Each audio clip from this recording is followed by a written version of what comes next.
What is going on, Governor? It's Chisgule here, and today we're going to talk about two new bundles in Rise of Kingdoms, the New World bundle and the Call of the Ancients bundle. If you like videos where we talk about the different packs you can buy in Rise of Kingdoms, you should definitely like and subscribe, because that's the thing we do here, and we are a sponsored creator with Rise of Kingdoms.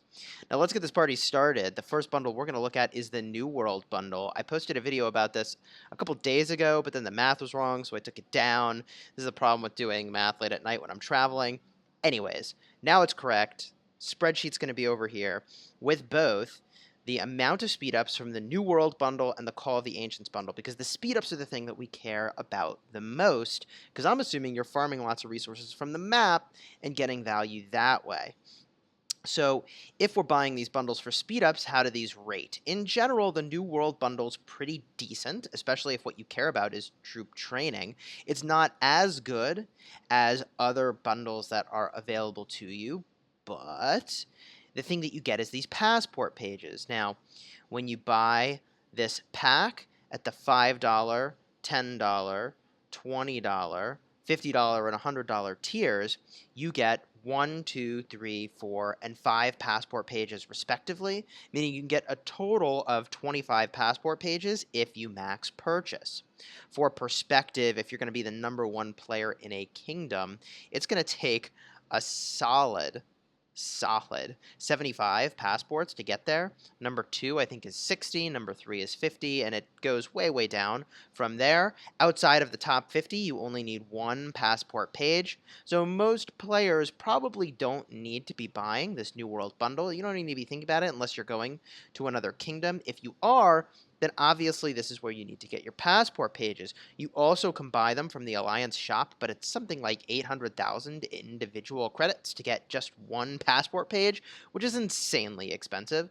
So if you're buying this bundle, it's because you're going to another kingdom, and you're probably a pretty big spender in the game at that point anyways, and you want to be a top player in a new kingdom. I probably would not be buying this bundle for the speed-ups alone. That said, the Call of the Ancients bundle is really interesting. It has a blend of speed-ups, training, general, and then also healing. And it's the combination of these speed-ups that actually makes it compelling, because it has almost as many speed-ups as you get in some holiday bundles, which is pretty darn strong. You sacrifice the amount of resources that you get in exchange also, not just for those speed-ups, for some other goodies. You get a small amount, in fact, in some cases a not such a small amount, of reserves and also army expansions. Now, the reserves are really interesting. Well, the way those work is that it makes it so that the next time you train troops, you can train more. So the highest level of a reserve is going to be 20,000, and you would use that, for instance, if you want to train a bunch of troops when, like, there's a 15% rune and the kingdom buff has been popped for troop training, or you pop that 10 days before a Mighty Governor, so that when Mighty Governor rolls around and the troop training day hits, then you don't have to use speed-ups to have all of those troops land on that exact day. That's also a really good strategy. So if you need some of these reserves, and you only need it if you're really, like, cranking out for a Mighty Governor, or you want to take advantage of a kingdom buff with a rune, then those are pretty darn handy. Now, both the New World and Call of the Ancients bundle can be max purchased at the $100 tier 3 times, which is pretty remarkable. And I've got a chart breaking out the healing speed-ups from the other types of speed-ups, because I want to talk for a second about the value of these healing speed-ups. While I appreciate that it helps you win your Ark of Osiris, other than, like, pride, and I get that getting, like, 5 extra legendary sculptures is pretty awesome, how much money do you want to be spending on healing? Right? Like, if what you care about is Ark of Osiris, you'd rather have training speed-ups than healing speed-ups, because, I mean, like, yeah, I guess you get more troops back into the fight with healing, because it costs less to heal than it does to train new. But there's no penalty to having more and more troops, because you don't have a hospital that's filling up. I'd rather spend all of my speed-ups into things that are making new troops rather than healing some existing troops. And I get that you can heal more troops than you could train new, but I'd rather just have more troops overall than spend a bunch of speed ups on healing. So where are healing speed ups really, really good? You really need healing speed ups if your city's getting hit a lot, um, because your hospital's going to fill up and you need to heal instantly between rallies against your city or attacks against your city. That's where I feel like healing speedups are just a must-have, absolutely critical. They're also really critical if you're doing Mighty Governor very, very, very aggressively, which, like, a lot of people will be with Saladin hitting the Mighty Governor. That's a thing we can definitely talk about in an upcoming video. So overall, I think the Call of the Ancients bundle is really interesting if you are a big spender in the game. It's another way to be getting a lot of speed ups at the cost of getting resources, and that's really exactly what you want for Call of Ancients. Or really, well, when I say Call of Ancients, I guess it's worth mentioning that this Call of Ancients bundle is tied to the Ark of Osiris. At least that's my understanding.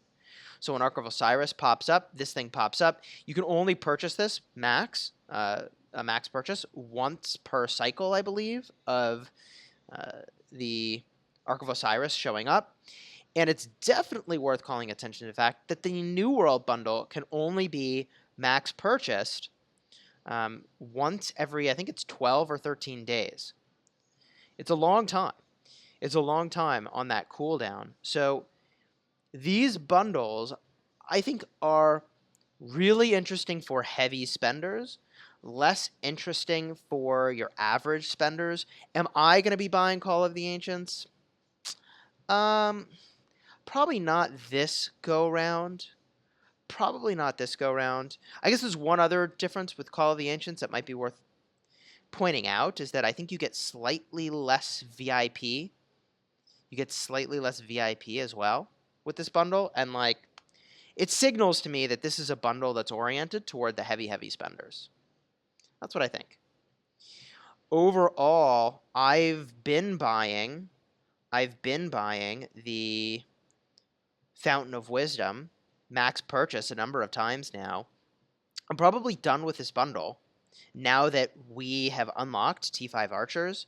I realized, like, do I need to be using my general speed ups to get my T5 siege units faster? Probably not. I should spend all of my general speed ups on my troops, training up troops, and instead just wait longer for the research specific speed ups to show up so that those stay relevant for longer. Because once I hit the point where I've maxed all my research, which we're getting really close to, then research speed ups have no value to me anymore, which is such a weird thing to be saying. Eventually, they'll probably have some event where you can trade one type of speed up for another. So I realized I got to slow it down on the researching. I got to slow it way down on the researching using only my research specific speed ups at this point. This is a very high quality problem. And use my general speed ups for troop training, which is pretty darn exciting. So there you have it. If you're a very low spender in the game, the bundle that I think you should be thinking about is not even a bundle at all. It's the Supply Depot 30-day gem supply. From there, I feel like King's Coronation is really, really good value. And if you're spending on something like the Fountain of Wisdom or Call of the Ancients, you're a pretty advanced spender in the game. Pretty advanced spender. And while I very much appreciate the need to have lots of troops, until your research is in a really, really good place, I like to put my investments into things that I know other players can't take away from me, right? Like if I get rallied a bunch of times, my troops can die. That's a real thing that could happen. It's a real thing that could happen. But they can't take your research away. So that's why I've been personally enjoying investing my own money in Fountain of Wisdom, because all of that research has been really, really good. When you get to the point where you're buying training speed ups and you're now investing in troops that can die, right? That's like real dollars that are disappearing. I don't know. For me, the calculus feels a little different for how I spend in that way. Now that that's the big thing I can spend on, though, and that's just probably a thing we're going to do. But I mention this because if you're working your way to T5s, this is probably not the bundle I would be doing, the Call of the Ancients, because you're committing a lot of the speed ups into troop training rather than research. And research gives you permanent buffs that cannot be taken away from you, which I value pretty darn highly. Of course, New World spending if you need those passport pages. So my friends, I hope you found this video helpful, informative. If so, like and subscribe. When bundles come out, we're going to cover them. And until next time, my friends, you have fun smashing the kingdom.